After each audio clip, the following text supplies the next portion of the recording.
सुप्रभात प्रिय छात्रों। कक्षा 7 विषय हमारा हिंदी प्रथम पाठ 2 शहीद बकरी। तो आइए हम स्टार्ट करते हैं अपना पाठ परिवेश में देख लेते हैं क्या बताया गया है।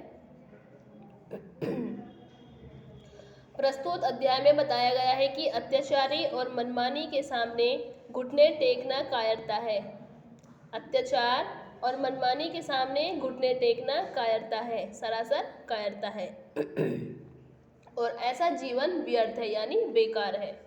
इससे तो अत्याचार और मनमानी का संघर्ष में विरोध करते हुए मर जाना अच्छा है।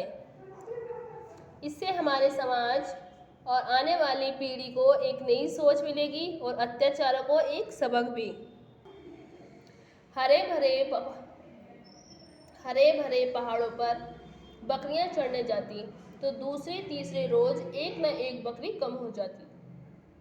हरे भरे पहाड़ थे जहां बकरियां चढ़ने जाती थी और दूसरे तीसरे रोज एक न एक बकरी कम हो जाती थी। भेड़िए की इस धूर्तता से तंग आकर चरवाहे ने वहां बकरियां चराना बंद कर दिया और बकरियों ने भी मौत से बचने के लिए बाड़े में कैद रहकर जुगाली करते रहना ही श्रेष्ठ समझा। श्रेष्ठ यानी उत्तम समझा।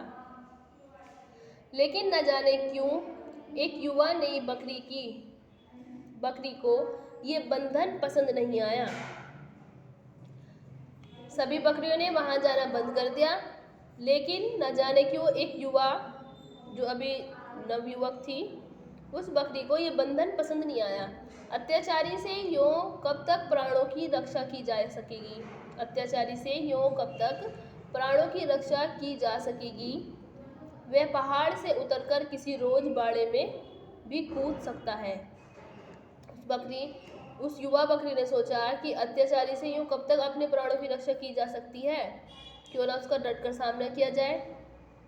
वह पहाड़ से उतरकर किसी भी रोज बाड़े में कूद सकता है। शिकारी के भय से मूर्ख शुतुरमुर्ग रेत में गर्दन छिपा लेता है। शिकारी के भय से जो मूर्ख होता है शुतुरमुर्ग, वो रेत में गर्दन छिपा लेता है। तब क्या शिकारी उसे बख्श देता है? नहीं।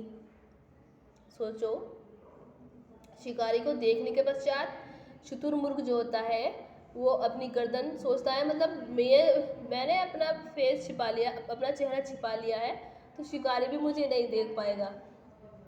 तो क्या शिकारी उसे छोड़ देता है? इन्हीं विचारों से ओतप्रोत वह हसरत भरी नजरों से पर्वत की ओर देखती रहती युवा बकरी। साथियों ने उसे आंखों में समझाने का प्रयास किया कि वह ऐसे मूर्खतापूर्ण विचारों को मन में न लाए। भोग्य सदैव से भोगने के लिए ही उत्पन्न होते रहे हैं। भोग्य सदैव से भोगने के लिए ही उत्पन्न होते रहे हैं। भेड़िए के मुंह हमारा खून लग चुका है। वह अपनी आदत से कभी बाज नहीं आएगा। लेकिन नई युवा बकरी तो भेड़िए के मुंह में लगे खून को ही देखना चाहती थी। वह किस तरह झपटता है, ये करतब देखने की उसकी लालसा बलवती हो गई, यानी बढ़ती गई, उसकी इच्छा बढ़ती गई और भी ज्यादा। आखिर एक रोज मौका पाकर बाड़े से वे निकलकर भागी और पर्वत पर चढ़कर स्वच्छंद विचरती कूदती फलांगती दिन भर पहाड़ पर चढ़ती रही। मनमानी कुलेले करती रही। भेड़िए को देखने की उत्सुकता भी बनी रही, परंतु उसके दर्शन न हुए। भेड़िए के उसे दर्शन नहीं हुए। वो वहाँ कूदती रही, खेलती रही, खाती रही, फिरती रही, स्वच्छंद विचरती रही। झुटपुटा होता है सुबह या शाम का वह समय जब अंधेरा और कुछ उजाला होने पर कुलेले करती रही। झुटपुटा होने पर लाचार वे नीचे उतरने को बाध्य यानी विवश हुई, तो रास्ते में दबे पांव भेड़िया आता हुआ दिखाई दिया। दबे पांव यानी चुपके से भेड़िया आता दिखाई दिया। उसकी रक्त रंजित आंखें, यानी खून से सनी आंखें, लपलपाती जीभ और आक्रमणकारी चाल से वह सब कुछ समझ गई। भेड़िया मुस्कुराकर बोला, तुम बहुत सुंदर और प्यारी मालूम होती हो। मुझे तुम्हारी जैसी साथिन की आवश्यकता है। मुझे तुम्हारी जैसी साथिन की ज़रूरत है। मैं कई रोज़ से अकेलापन महसूस कर रहा था। आओ ज़रा साथ साथ पर्वतराज की सैर करें। बकरी को भेड़िए की बकवास सुनने का अवसर न था। उसने थोड़ा पीछे हटकर इतनी जोर से टक्कर मारी कि असावधान भेड़िया संभल न सका। यदि बीच का भारी पत्थर उसे सहारा न देता तो औंधे मुंह नीचे गारे में गिर गया होता। भेड़िया औंधे मुंह यानी उल्टे मुंह। भेड़िए की जिंदगी में ये पहला अवसर था। वे किन कर्तव्य विमूढ़ सा हो गया। किन कर्तव्य विमूढ़ यानी क्या करे क्या ना करे ऐसा हो गया। उसे अचानक जब टक्कर लगी और वो उल्टे मुंह नीचे गिरा।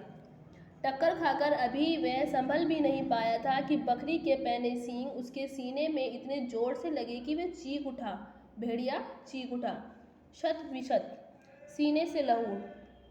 शत विशत यानी बुरी तरह घायल। सीने से लहू की बहती धार देख भेड़िए के पांव उखड़ गए। पांव उखड़ना यानी लड़ाई में ठहर नहीं पाया वो। मगर एक निरी यानी निरी होती है निर्बल असहाय। मगर एक असहाय बकरी के आगे भाग खड़ा होना उसे कुछ जचा नहीं।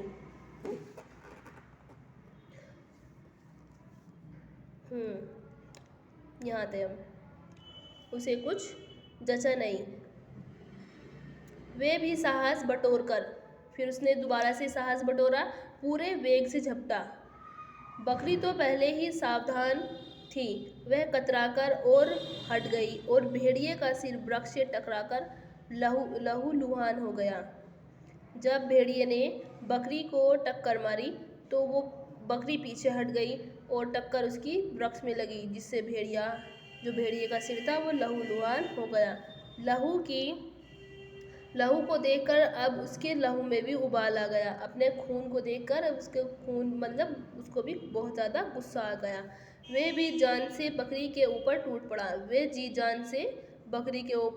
पड़ा। अकेली बकरी उसका कब तक मुकाबला करती। वह उसके दांव पेंच देखने की लालसा अपने अरमान पूरे कर चुकी थी। साथियों की एकर्मण्यता पर तरस खाती हुई बेचारी ढेर हो गई। एकर्मण्यता यानी निकम्मापन की वजह से। अगर उसकी जो बकरी के साथी थे वो उसका साथ देते तो शायद बकरी जीत जाती। ढेर यानी ढेर हो गई, मर जाना। पेड़ पर बैठे हुए तोते ने मुस्कुराकर मैना से पूछा। जो पेड़ पर बैठा हुआ तोता ये सब देख रहा था दृश्य, उसने मैना से पूछा, भेड़िए से भिड़कर भला बकरी को क्या मिला। मैना ने सगर्व यानी गर्व के साथ उत्तर दिया, वही जो अत्याचारी का सामना करने पर पीड़ितों को मिलता है। बकरी मर जरूर गई परंतु भेड़िए को घायल करके मरी है। वह भी अब दूसरों पर अत्याचार करने के लिए जीवित नहीं रह सकेगा। सीने और मस्तक के घाव उसे सड़ सड़कर मरने को बाध्य करेंगे। काश बकरी के अन्य साथियों ने उसकी भावनाओं को समझा होता। छिपने के बजाय एक साथ वार किया होता तो वे आज बाड़े में कैदी जीवन व्यतीत करने के बजाय पहाड़ पर निशंक और स्वच्छंद विचरती होती। तोता अपना सा मुँह लेकर चुपचाप शहीद बकरी की ओर देखने लगा। ये जो कहानी है ये लिखी है अयोध्या प्रसाद गोयली। ओके, ये पार्ट हमारा कंप्लीट हुआ। आशा करती हूँ ये पार्ट आपको समझ आया होगा। धन्यवाद।